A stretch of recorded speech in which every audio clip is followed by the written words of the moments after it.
City corporation ঘোষণা, ক্ষমতা কুক্ষিগত করতে গুপ্ত বেশধারীরা ষড়যন্ত্রে লিপ্ত প্রধানমন্ত্রী। দাম বৃদ্ধির পরও কমেনি জ্বালানির দুর্ভোগ, পেট্রোল পাম্পে পর্যাপ্ত তেল না পাওয়ার অভিযোগ। পাকিস্তানের পথে জেডি ভ্যান্সের নেতৃত্বে মার্কিন দল, সংলাপ হবে না বলছে ইরান। নিউজিল্যান্ডকে হারিয়ে সিরিজে সমতায় বাংলাদেশ, 5 উইকেটে ম্যাচ সেরা নাহিদ রানা।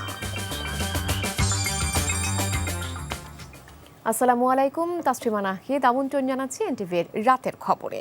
ক্রাউন সিমেন্ট শিরোনাম দেখছিলেন, জানাবো পুরো খবর। গুপ্ত বেশধারী যারা দেশের অস্তিত্বে বিশ্বাস করে না, তারা আবারও দেশকে অস্থিতিশীল করার ষড়যন্ত্র করছে বলে অভিযোগ করেছেন প্রধানমন্ত্রী তারেক রহমান। বগুড়া আলতাফুন্নেসা খেলার মাঠের বিশাল জনসভায় তিনি বলেন, বিএনপি যে জুলাই সনদে স্বাক্ষর করেছে তা অক্ষরে অক্ষরে বাস্তবায়ন করবে। বগুড়ার আতিকুর রহমান সোহাগকে সঙ্গে নিয়ে হাসান মাহমুদের রিপোর্ট। শেষ বিকেলের পড়ন্ত আলোয় যখন লোকে লোকারণ্য বগুড়া শহরের আলতাফুন্নেসা খেলার মাঠ, তখন জনতরঙ্গের ঢেউ তুলে জনতার মঞ্চে এলেন এ অঞ্চলের ভূমিপুত্র তারেক রহমান। বক্তব্যের শুরুতেই গত 2 মাসে তাঁর সরকারের দেয়া প্রতিশ্রুতি বাস্তবায়নের কথা তুলে ধরে তারেক রহমান বলেন, একটি মহল যারা মুক্তিযুদ্ধের বিরোধিতা করেছে, তারা জুলাই সনদের ধোঁয়া তুলে আবারও দেশকে অস্থিতিশীল করতে চায়। এই গুপ্ত বিভ্রান্তকারীরা আবারও এখন এই বিভ্রান্তের কাজ শুরু করেছে। তারা এদের সম্পর্কে সতর্ক থাকতে হবে। মুক্তিযুদ্ধের সময় আমরা দেখেছি তারা কিভাবে বিভ্রান্তির চেষ্টা করেছে দেশের মানুষকে। 86 সালের নির্বাচনে আমরা দেখেছি তারা কিভাবে বিভ্রান্ত করার চেষ্টা করেছিল দেশের মানুষকে। 96 সালেও আমরা দেখেছি স্বৈরাচারের সাথে গিয়ে তারা কিভাবে দেশের মানুষকে বিভ্রান্ত করেছিল। 2008 সালেও আমরা দেখেছি সেই ওয়াল 11-এর সাথে যোগ দিয়ে তারা কিভাবে বিভ্রান্ত করেছিল দেশের মানুষকে। এই দেশের অস্তিত্বেই তারা বিশ্বাস করেনি। প্রিয় ভাই বোনেরা, যে দেশের অস্তিত্বেই তারা বিশ্বাস করে না, তাদেরকে কি বিশ্বাস করা যায়? তাদেরকে বিশ্বাস করা যায় না। ময়মনসিংহের একটি ঘটনাকে কুচক্রী মহল রাজনৈতিক রূপ দিয়ে বিশৃঙ্খলা সৃষ্টির পায়তারা করছে বলেও মন্তব্য করেন প্রধানমন্ত্রী। দেখেন কেমন আন্দোলন কথা বলে, আর ব্যক্তি ঘটনাকে কিভাবে রাজনৈতিক রূপ দিতে চায়। ঠিক দিনাজপুরের ইয়াসমিনের ঘটনার মতো, যে ওই ঘটনাকে রাজনৈতিক রূপ দিয়ে দেশে অশান্তি তৈরি করা হয়েছিল। 172 দিনের হরতাল লাগা হয়েছিল, মনে আছে নিশ্চয়ই আপনাদের। আসুন, আজ সময় হয়েছে, মানুষ ম্যান্ডেট দিয়েছে বিএনপিকে তাদের পরিকল্পনা বাস্তবায়ন করার জন্য। মানুষ ম্যান্ডেট দিয়েছে বিএনপিকে যেই জুলাই সনদে বিএনপি স্বাক্ষর করছে সেই জুলাই সনদ বাস্তবায়ন করার জন্য। কাজেই যার ম্যান্ডেট বাংলাদেশের জনগণ আমাদেরকে দিয়েছে, যেই প্রতিশ্রুতি জনগণকে আমরা দিয়েছি, আসুন আল্লাহর রহমতে আজকে এই মিটিং আমরা প্রতিশ্রুতি শপথ গ্রহণ করতে চাই। প্রত্যেকটি সেই শপথ হবে, প্রত্যেকটি প্রতিশ্রুতি ইনশাআল্লাহ যাতে আমরা বাস্তবায়ন করতে পারি। বগুড়ার উন্নয়নের প্রতিশ্রুতি দিয়ে তারেক রহমান বলেন, শুধু বগুড়া নয়, তার সরকার সারা দেশের মানুষের স্বস্তি ও সচ্ছলতা ফেরাতে কাজ করছে, যা ধ্বংস করে দিয়ে গেছে পতিত স্বৈরাচার। তিনি বলেন, স্বাক্ষর করা জুলাই সনদ বাস্তবায়ন করবেন তারা। বাংলাদেশ জাতীয়তাবাদী দল যে জুলাই সনদে সই করে এসেছে, সেই জুলাই সনদের প্রত্যেকটি শব্দ, প্রত্যেকটি অক্ষর আমরা ইনশাআল্লাহ এক এক করে বাস্তবায়ন করব। কিন্তু বারবার পরিষ্কারভাবে এই কথা বলে দেওয়ার পরেও আমরা দেখলাম যে কিছু রাজনৈতিক দল সংসদে এবং সংসদের বাইরে জনগণকে বিভ্রান্ত করার জন্য কিছু কথাবার্তা তারা বলা শুরু করেছে। কেউ যাতে বিভ্রান্তি ছড়াতে না পারে, সেজন্য তার হাতকে শক্তিশালী করতে জনগণের প্রতি আহ্বান জানান তিনি। প্রধানমন্ত্রী হওয়ার পর প্রথম বগুড়া আসলেন তারেক রহমান। 20 বছরের নির্বাচন আর মামলা হামলার সময় কাটিয়ে গেছেন পিত্রালয়ে। তাই বগুড়াবাসীর তাকে ঘিরে উচ্ছ্বাসের কমতি ছিল না। তারেক রহমানও বললেন, বগুড়া সহ সারা দেশকে উন্নয়ন আর উন্নতির শিখরে নিতে চান তার সরকার, আর সে অনুযায়ী কাজ করছেন তারা।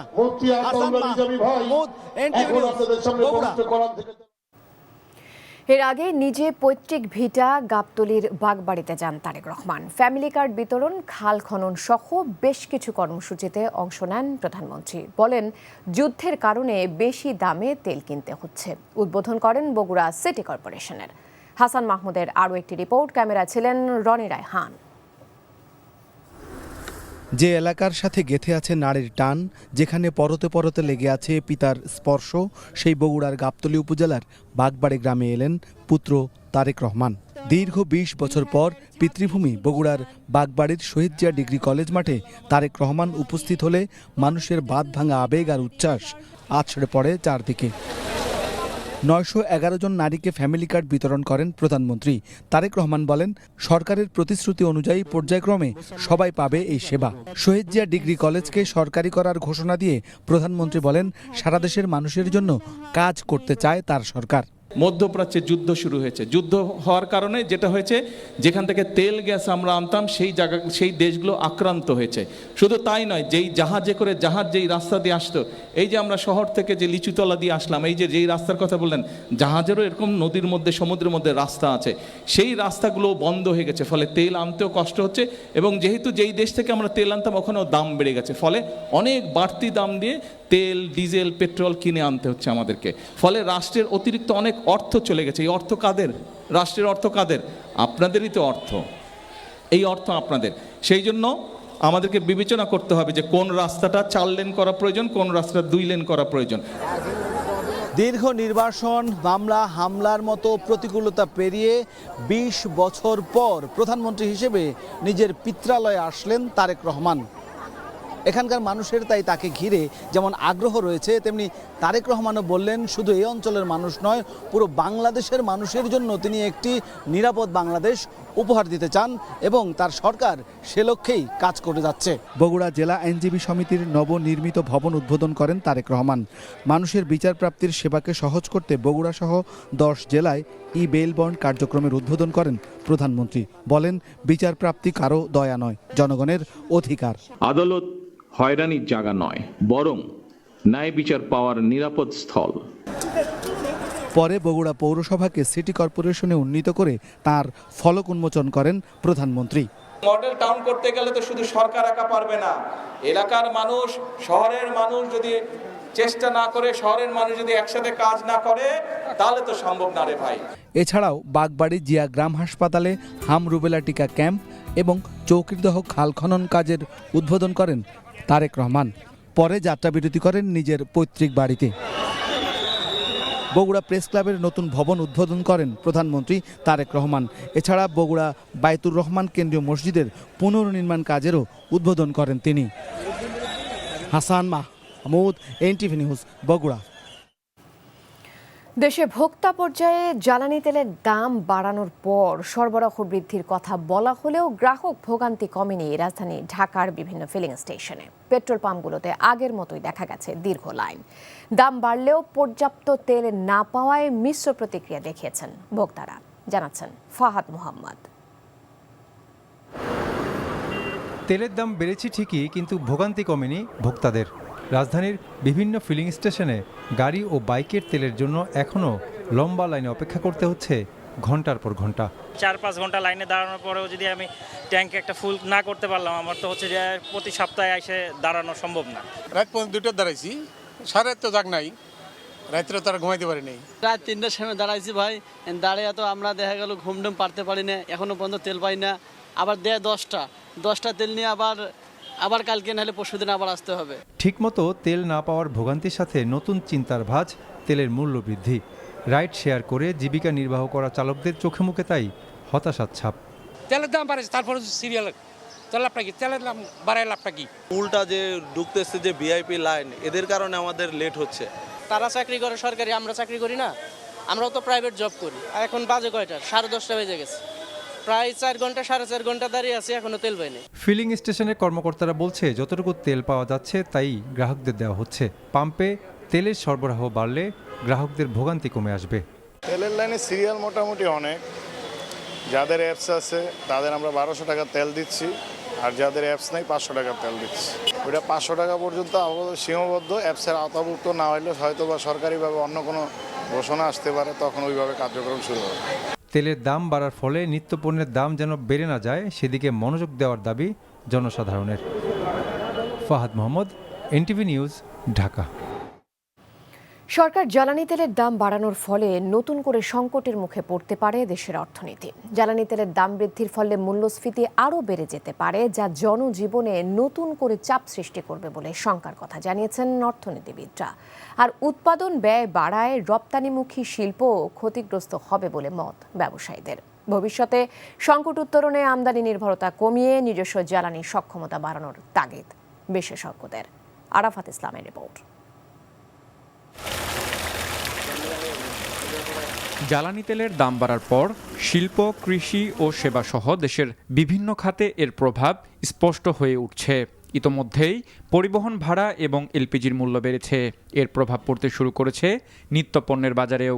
একই সঙ্গে জ্বালানি ঘাটতির কারণে বিদ্যুৎ উৎপাদন কমে লোডশেডিংও বেড়েছে। এতে শিল্প কারখানার উৎপাদন ব্যাহত হচ্ছে। জ্বালানির দাম বাড়ার ফলে তৈরি পোশাক খাত বেশি ক্ষতিগ্রস্ত হবে এমনটাই বলছেন ব্যবসায়ীরা। ফুয়েল ক্রাইসিসের জন্য আমাদের প্রোডাকশন কমেছে, ফুয়েলের মূল্য বৃদ্ধির জন্য আমাদের খরচ বেড়েছে, তাহলে দুই দিকেই কিন্তু ইম্প্যাক্ট হচ্ছে। তো সেই ইম্প্যাক্টটা কিন্তু আমাদেরকে আরও ক্ষতির মধ্যে আরও ক্ষতিগ্রস্ত করবে। এমনিতে তো আপনি জানেন যে গত আগস্ট থেকে একদম টানা আমাদের রপ্তানি নেগেটিভ গ্রোথ, তো সেটা তো নেগেটিভ হচ্ছেই। এখন নেগেটিভের মধ্যে আরও অনেকগুলো নেগেটিভ যোগ হচ্ছে, তাহলে নেগেটিভটা আরও বাড়বে। Very simple. অর্থনীতিবিদরা বলছেন, জ্বালানির মূল্য বৃদ্ধি নতুন করে মূল্যস্ফীতিকে উস্কে দিতে পারে। নতুন করে কর্মসংস্থান হারানোর শঙ্কায় দারিদ্রতাও বাড়তে পারে বলে মত তাদের। মূল্যস্ফীতি গত কয়েক বছরে ক্রমান্বয়ে এটা উপরের স্তরে আছে। আমরা দেখি যে মূল্য স্তর উপরের স্তরে আছে। এরকম একটা অবস্থায় এই মূল্য বৃদ্ধির চাপটা সাধারণ জনগণের উপর, বিশেষ করে যারা স্থির আয়ের মানুষ আছেন, প্রান্তিক মানুষ আছেন, তাদের উপরে পড়বে। বাজার ব্যবস্থাপনা, অন্যান্য যে সামাজিক সুরক্ষা কর্মসূচি, সেটার মাধ্যমে কিছুটা হলেও এটা প্রশমিত করা যাবে। জ্বালানি বিশেষজ্ঞদের মতে সরকার অনেক দেরিতে দাম বাড়ানোর সিদ্ধান্ত নেয়ায় চাপ বেড়েছে।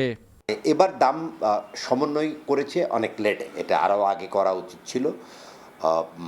তাহলে হয়তো যে ক্রাইসিসটা আমরা দেখছি বাংলাদেশে, এই তেলের জন্য যে একটা হাহাকার পরিস্থিতি তৈরি হয়েছে, এটা যে কালোবাজারি হচ্ছে, পেট্রোল পাম্পে আপনারাই রিপোর্ট করছেন 14 ঘন্টা 16 ঘন্টা লাইন দিয়ে থাকতে হচ্ছে, এই ঘটনাটা তৈরি হতো না। আমদানি নির্ভরতা কমিয়ে নিজস্ব জ্বালানি সক্ষমতা বাড়ানোর পাশাপাশি অভ্যন্তরীণ তেল গ্যাস কূপ খনন ও নবায়নযোগ্য জ্বালানি ব্যবহারের পরামর্শও দেন তিনি। ল্যান্ডে এবং সাগরে দুইটাতেই তেল গ্যাস অনুসন্ধানের জন্য বিদেশি কোম্পানিকে নিয়ে আসা। আরাফাত ইসলাম, এনটিভি নিউজ, ঢাকা।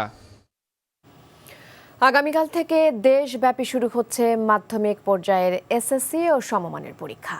আজ শিক্ষামন্ত্রী এহসানুল হক মিলন এক সংবাদ সম্মেলনে প্রথমবারের মতো পরীক্ষার্থীদের সকাল ৮টার সময় হলে প্রবেশের সুযোগ দেয়া এবং পরীক্ষা সংক্রান্ত সব ধরনের অপরাধ ঠেকাতে ১৯৮১ সালের পাবলিক পরীক্ষা আইন সংশোধনের উদ্যোগ নেবার কথা জানাচ্ছেন নজরানা চৌধুরী। মঙ্গলবার থেকে শুরু হচ্ছে দেশের সবচেয়ে বড় পাবলিক পরীক্ষা এসএসসি ও সমমান পরীক্ষা। এই পরীক্ষা যেন শতভাগ সুষ্ঠু হয় সে বিষয়ে জানাতে শিক্ষা মন্ত্রণালয়ের পক্ষ থেকে সোমবার এক সংবাদ সম্মেলনের আয়োজন করা হয়, যেখানে শিক্ষামন্ত্রী আনম এহসানুল হক মিলন ও প্রধানমন্ত্রীর শিক্ষা বিষয়ক উপদেষ্টা মাহদি আমিন বক্তব্য রাখেন। ৯টি সাধারণ বোর্ড এবং কারিগরি ও মাদ্রাসা বোর্ডের অধীনে এবার মোট ১৮,৫৭,৩৪৪ জন পরীক্ষার্থী অংশ নিচ্ছে, যা গত বছরের তুলনায় ৭১,৬২৬ জন কম। প্রশ্ন ফাঁস সহ যে কোনো প্রকার পরীক্ষা সংক্রান্ত সাইবার অপরাধ ঠেকাতে সরকারের পক্ষ থেকে সর্বোচ্চ গুরুত্ব দেওয়া হচ্ছে বলে জানান শিক্ষামন্ত্রী। আমরা নজরদারি করছি সাইবার ক্রাইমে যারা করবে, যারা প্রশ্নপত্র থানা থেকে বা ট্রেজারি থেকে উত্তোলন করবে, তাদের ফোন নাম্বার রেখে তারা কোনো ক্রাইম করছে কিনা তাদের লিস্ট আমরা নিয়েছি। I am very careful, I am very serious, I mean business. এই জন্য 1980 অ্যাক্ট পাল্টাচ্ছি যে আমরা যারা ক্রাইম করবে তাদের বিরুদ্ধে আমরা ব্যবস্থা নেব। যানজটের বিষয়টি বিবেচনায় নিয়ে পরীক্ষার্থীরা যেন সকাল ৮টা থেকে পরীক্ষার হলে ঢুকতে পারে সে বিষয়ে শিক্ষা বোর্ডগুলোকে নির্দেশ দেওয়া হয়েছে বলেও জানান মন্ত্রী। একজন শিক্ষক ৩০০ খাতা লিখতে তার কতদিন সময় লাগতে পারে, সেগুলিকে আমরা এবার আনুপাতিক হারে কতটুকু সময় লাগতে পারে সেগুলি বিবেচনা করে তাদেরকে এনাফ সময় দেওয়া হচ্ছে এবং এক্সামিনার বাড়ানো হচ্ছে যাতে খাতাগুলো সুন্দরভাবে দেখেন। পরীক্ষা শেষ হওয়ার 60 দিনের মধ্যে এসএসসি পরীক্ষার ফলাফল ঘোষণার আশা প্রকাশ করে শিক্ষামন্ত্রী জানান, এই সময় কিভাবে আরও কমিয়ে নিয়ে আসা যায় সেজন্য তারা কাজ করছেন। নজরানা চৌধুরী, এনটিভি নিউজ, ঢাকা। আজ থেকে সারা দেশেও হাম রুবেলা টিকাদান কর্মসূচি শুরু হয়েছে। প্রশাসনের ঊর্ধ্বতন কর্মকর্তাদের উপস্থিতিতে সব জেলায় শুরু হয় এই টিকাদান কর্মসূচি। সম্প্রতি হাম আক্রান্তের হার উদ্বেগজনক হারে বেড়ে যাওয়ায় শিশুদের নিয়ে অভিভাবকরা ছুটে যান টিকাদান কেন্দ্রগুলোতে। আহমেদ শরীফের ডেস্ক রিপোর্ট। পঞ্চগড়ের সিংপাড়া সরকারি প্রাথমিক বিদ্যালয় মাঠে হাম রুবেলা টিকাদান কার্যক্রমের উদ্বোধন করেন পানি সম্পদ প্রতিমন্ত্রী ফরহাদ হোসেন আজাদ। সারা দেশের মতো চট্টগ্রামের জঙ্গল সলিমপুর SM পাইলট স্কুল প্রাঙ্গণে টিকা কার্যক্রমের আনুষ্ঠানিকভাবে উদ্বোধন করা হয়। খুলনা নগরীর কাস্টম ঘাটে আমিরা বানু বেগম নগর মাতৃসদনে টিকাদান ক্যাম্পেইনের উদ্বোধন করেন সিটি কর্পোরেশন প্রশাসক নজরুল ইসলাম মঞ্জু। আর রাজশাহী নগর স্বাস্থ্যকেন্দ্রে টিকাদান কার্যক্রমের উদ্বোধন করেন সিটি কর্পোরেশনের প্রশাসক মাহফুজুর রহমান রিটন। সকালে মাগুরা পৌরসভা চত্বরে হাম রুবেলা টিকাদান ক্যাম্পেইন কার্যক্রম শুরু হয়েছে। রাঙ্গামাটিতে বাইতুর শরফ জব্বারিয়া মাদ্রাসায় টিকাদান কার্যক্রম শুরু হয়েছে। রাঙ্গামাটি পার্বত্য জেলা পরিষদের চেয়ারম্যান কাজল তালুকদার এই কর্মসূচি উদ্বোধন করেন। এছাড়া ময়মনসিংহ, গাজীপুর, রাজবাড়ী, চাঁদপুর, ফেনী, সাতক্ষীরা, কুমিল্লা, জামালপুর, মৌলভীবাজার, কুষ্টিয়া, হবিগঞ্জ সহ অন্য সব জেলাতেও শুরু হয়েছে হাম রুবেলা টিকাদান কার্যক্রম। আহমেদ শরীফ, NTV নিউজ ডেস্ক। সংরক্ষিত নারী আসনে মনোনীতদের চূড়ান্ত তালিকা প্রকাশ করেছে বাংলাদেশ জাতীয়তাবাদী দল বিএনপি। দুপুরে রাজধানীর নয়াপল্টনে দলের কেন্দ্রীয় কার্যালয়ে সংবাদ সম্মেলনে মনোনীতদের নাম ঘোষণা করেন প্রধানমন্ত্রীর উপদেষ্টা ও দলের সিনিয়র যুগ্ম মহাসচিব রুহুল কবির রিজভী। মনোনীত নারী সংসদ সদস্য প্রার্থী হলেন সেলিমা রহমান, শিরিন সুলতানা, রাশেদা বেগম হীরা, রেহানা আক্তার রানু, নেওয়াজ হালিমা আরলি, ফরিদা ইয়াসমিন, বিলকিস ইসলাম, শাকিলা ফারজানা, হেলেন জেরিন খান, নীলোফার চৌধুরী মণি, নিপুণ রায় চৌধুরী, জিবা আমিনা খান, মাহমুদা হাবিবা, সাবিরা সুলতানা, সানসিলা জেবরিন, সঞ্জিদা ইসলাম তুলি, সুলতানা আহমেদ, ফাহমিদা হক, আন্না মিন্স, সুবর্ণা শিকদার, শামীম আরা বেগম স্বপ্না, শাম্মী আক্তার, ফেরদৌসী আহমেদ, বিথিকা বিনতে হোসাইন, সুরাইয়া জেরিন, মনসুরা আক্তার, জহরত আদিব চৌধুরী, মমতাজ আলম, ফাহিমা নাসরিন, আরিফা সুলতানা, সঞ্জিদা ইয়াসমিন, নাদিয়া পাঠান পাপন, শওকত আরা আক্তার, মাধবী মার্মা, সেলিনা সুলতানা ও রেজেকা সুলতানা।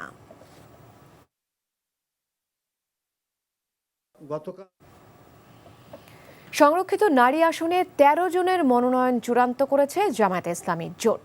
সন্ধ্যায় রাজধানীর মগবাজারে জামায়াতে ইসলামের প্রধান কার্যালয়ে প্রেস ব্রিফিংয়ে কথা জানানো হয়। এতে জামায়াতের 9 জন, জাতীয় নাগরিক পার্টি NCPর 2 জন এবং জাকপা ও খেলাফত মজলিস থেকে 1 জন করে মনোনয়ন চূড়ান্ত করার কথা জানানো হয়।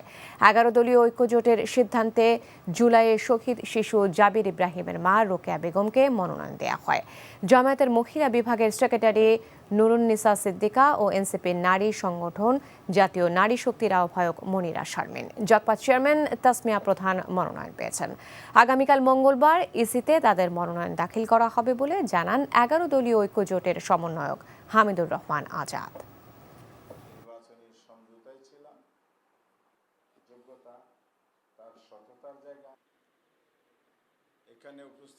রেশিও অনুযায়ী যার যে প্রাপ্যতা তার বাইরেও আছে, অর্থাৎ আমরা জাকপাকে একটা আসন দিয়েছি, আবার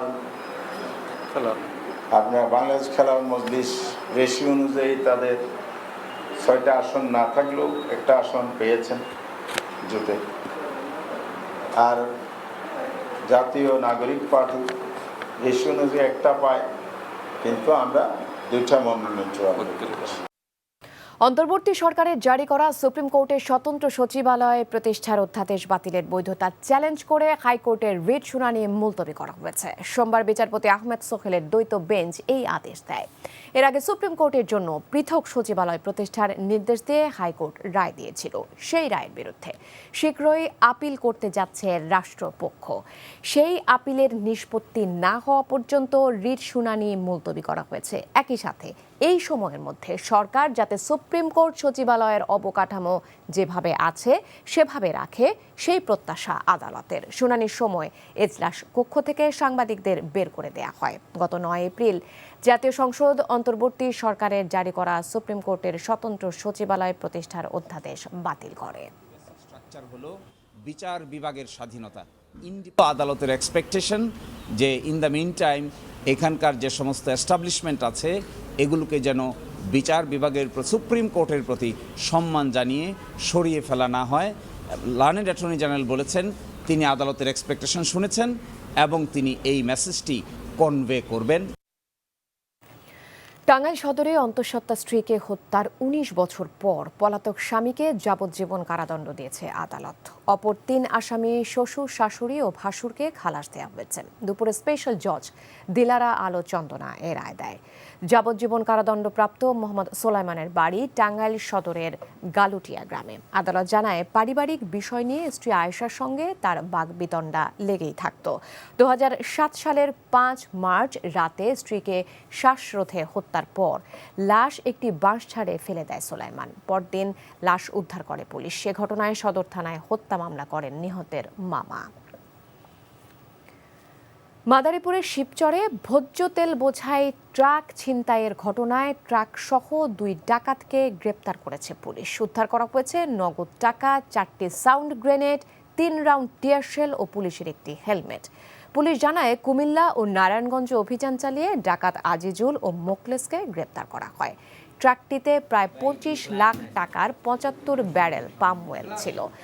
13 এপ্রিল রাতে শরীয়তপুরের নাওডোবায় ট্রাকের গতিরোধ করে চালক ও হেলপারকে ধারালো অস্ত্র দিয়ে গুরুতর আহত করে ডাকাত দল। পরে মাদারীপুরের শিবচরের বাখেরখান্দি এলাকায় হাত পা ও চোখ বেঁধে 2 জনকে ফেলে রেখে তেল বোঝাই ট্রাক নিয়ে পালিয়ে যায় তারা। নবাগত শিক্ষার্থীদের আবাসন সংকট দূরীকরণ এবং রেজিস্ট্রার ভবনে শিক্ষার্থীদের হয়রানি বন্ধের দাবিতে ঢাকা বিশ্ববিদ্যালয়ের প্রশাসনিক ভবন ঘেরাও কর্মসূচি পালন করেছে শিক্ষার্থীরা। দুপুরে ঢাকা বিশ্ববিদ্যালয় কেন্দ্রীয় ছাত্র সংসদ ডাকসু এবং হল সংসদের উদ্যোগে এই ঘেরাও কর্মসূচি অনুষ্ঠিত হয়। ডাকসু নেতারা অভিযোগ করেন হলে কেউ কেউ বিশেষ বিবেচনায় থাকছে। এ সময় আন্দোলনকারীরা বলেন আদু ভাইদের হলে থাকার সুযোগ দেবার মাধ্যমে ক্যাম্পাসকে আরও গেস্ট রুম ও গণরুম কালচারের দিকে ধাবিত করা হচ্ছে। হলে কারা সিট পাচ্ছে আর কারা পাচ্ছে না তা ওয়েবসাইটে পাবলিশ করার দাবি জানান তারা। এ সময় যাদেরকে হলে সিট দেওয়া সম্ভব হবে না তাদের আবাসন বৃত্তি দেবার দাবিও জানান ডাকসু নেতারা। দাবি না মানলে ক্লাস পরীক্ষা বয়কট সহ আন্দোলনের হুঁশিয়ারি দেন তারা। আমরা যেটা দাবি জানিয়েছি যে হলগুলোতে কারা সিট পাচ্ছে, কেন পাচ্ছে, যে পাচ্ছে না কেন পাচ্ছে না, কারণ সহ ওয়েবসাইট আপলোড দিতে হবে যাতে সবাই এটা ক্লিয়ার থাকে। দাবি জানিয়েছিলাম শিক্ষার্থীদেরকে যাতে সিট দিতে না পারলে আবাসন খরচের জন্য আবাসন বৃত্তি দেন। নম্র ভাষায়, আন্দোলনের স্বাভাবিক ভাষায় আমরা আজকে দাবি জানিয়েছি। এরপরে কাজ না হলে হয়তোবা আমরা বাধ্য হয়ে ক্লাস পরীক্ষা বন্ধের দিকে আমরা চলে যেতে পারি।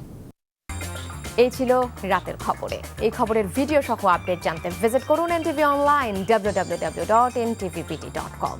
এছাড়াও এনটিভির জনপ্রিয় সব অনুষ্ঠান ও খবরের আপডেট জানতে ভিজিট করুন আমাদের ইউটিউব ও ভেরিফাইড ফেসবুক পেজে। রাত 1টায় মধ্যরাতের খবর দেখার আমন্ত্রণ রইল। ধন্যবাদ সবাইকে।